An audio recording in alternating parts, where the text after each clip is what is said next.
In a quiet, serene village surrounded by rolling green hills and whispering streams, lived an old woman named Anna.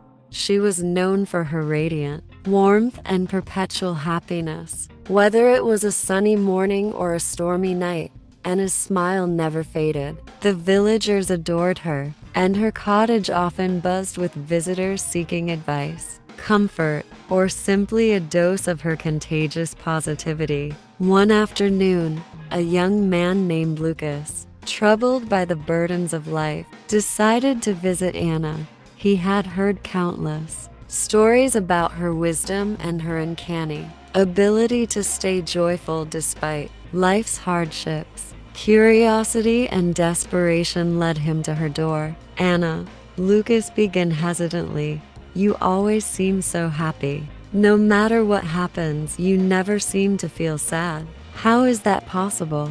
Don't you ever feel upset when things go wrong?" Anna chuckled softly, her eyes twinkling with a blend of kindness and mischief. "Oh, Lucas," she said, "life is like the seasons, sometimes warm and blooming, other times cold and barren. I've learned that true happiness doesn't come from what happens around us, but from the peace we cultivate within us." Lucas frowned, his confusion evident. "But how can you be happy when something terrible happens? Isn't that just pretending to be okay?" Anna's smile grew tender. "Let me tell you a story, Lucas," she said. "A story from my own life. When I was younger," Anna began, "my life was simple but full of love. I had a wonderful husband, Michael, and 2 beautiful children. We didn't have much, but our little home was filled with laughter and joy. We planted flowers in the garden,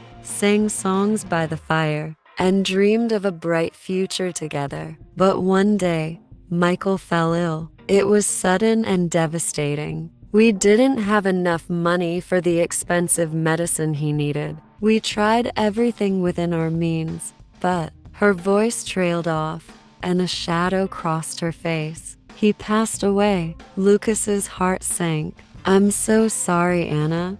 That must have been unbearable." "It was," Anna admitted. "It was the darkest time of my life. I cried until I thought I had no tears left. My heart felt like it had shattered into a million pieces. I couldn't see any light in my future. For months, I lived in a fog of sadness." She paused, her gaze distant, as if she were reliving those painful memories. Then, her expression softened. "But one day, as I sat by the window watching my children play, something inside me shifted. I realized that my sadness wasn't just consuming me. It was stealing the joy from the life I still had. My children needed me, and I owed it to them and to myself to find a way forward." Lucas leaned in, captivated. "What did you do?" "I made a choice," Anna said firmly. "Every morning I started telling myself,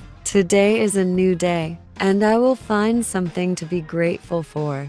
At first, it was hard. The grief was still heavy, but I began to notice the little things: the golden warmth of the sun, the cheerful chirping of birds, the vibrant blooms in my garden. Those small moments of beauty became my anchors, pulling me out of the darkness one day at a time." Lucas nodded, intrigued, but still doubtful. "But what about the really bad days? What if there's nothing to be happy about?" Anna smiled knowingly. "There are always bad days, Lucas.